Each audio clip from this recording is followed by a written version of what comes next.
Hi folks, it's Coach Kelvin here from the We Run Virtual Run Club and We Run Coach for Leeds and surrounding areas as well as online coaching. In this little video, I'm going to share some thoughts on why it's a good idea to get faster at shorter distances if you're training for a longer distance event. So I guess it goes without saying that if you're training for a shorter distance event, it's a good idea to get faster at shorter distances. But it's quite often missed out when people are training for longer distance events. So let's first chat about what is a longer distance event. And really, it's something that's long for that individual. So for some runners, that actually might be 10K. So if somebody's kind of getting the running up to 5, 6, 7 kilometers as their long run, 10K is going to be a long distance event. And on the other side of that coin, it could be 100 miles. So it depends a lot on the runner, but what we often see is people training for events from half marathon upwards, and particularly marathons and ultras, neglecting top end speed. And when I say top end speed, I'm talking about that kind of ability to run, let's say, a fast 5K. Or maybe for that person who's a long distance event is sort of 10K to half marathon, it's maybe being able to even run like a fast 1 mile. And the reason it's beneficial is this. So typically, if we're starting working as coaches with ultra marathon runners, and that runner we feel is mechanically sound, so they're pretty strong. They've got a good base down of sort of fairly consistent training. Maybe we're 6 months out from an A race. It wouldn't be uncommon to start by having a crack at that runner's 5K PB with a VO2 max phase.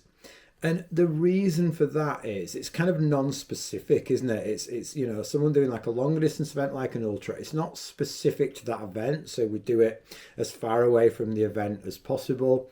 But that, working on that kind of VO2 max would do a couple of things. The first thing it does is elevating the ceiling, so VO2 max allows the other thresholds to move with more ease.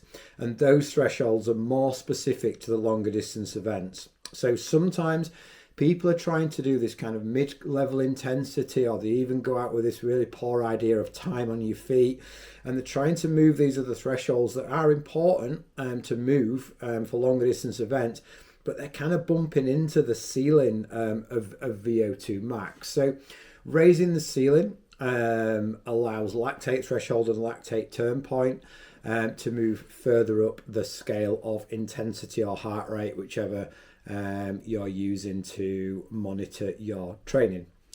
The other thing it does, doing a block of faster paced running, it helps with mechanical efficiency.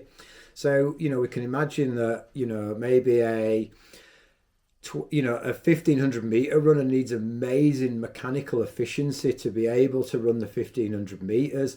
But you could also argue that mechanical efficiency is also super important if you're running a 50K, just because of the length of the time that you're actually out and the amount of steps you're taking.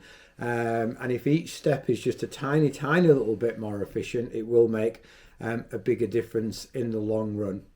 So that's the reason why it's not uncommon when you're working with a coach in the earlier stages of training for a longer distance event like a half marathon, marathon, or even ultra, for you to work with your coach on something like elevating your VO2 max, maybe even have a crack at a sort of park run PB before moving into some more race specific work. And for those people that are not working with coaches and they just kind of follow a training plan that they take off the internet, the challenge there is that training plan will just be dealing with the race specific part of training. It won't be dealing with the bit that comes before the race specific part of training. And you will almost never see that close to a race, for the obvious reasons, a VO2 max phase on that plan. So don't neglect top end speed. It works for everybody, and whether you're doing shorter distance events, obviously, or whether you're doing longer distance events as well, providing it's far enough away from the event that you're doing. And make sure that you're managing that with some sort of logical progression towards the goal that you're trying to achieve. So if it's VO2 max, we're not going to do more than, let's say, a 6 to 8 week VO2 max phase, because VO2 max plateaus at about that time. So we might even do something like a 6 week VO2 max phase that has 2 builds and a deload, 2 builds, and then maybe a sort of taper into a little time trial, and then a relatively short recovery, and then move into some more specific work for the longer distance event. So I hope that makes some sort of sense. And if you've got any questions, please just pop them in the comments below. And for now, happy running.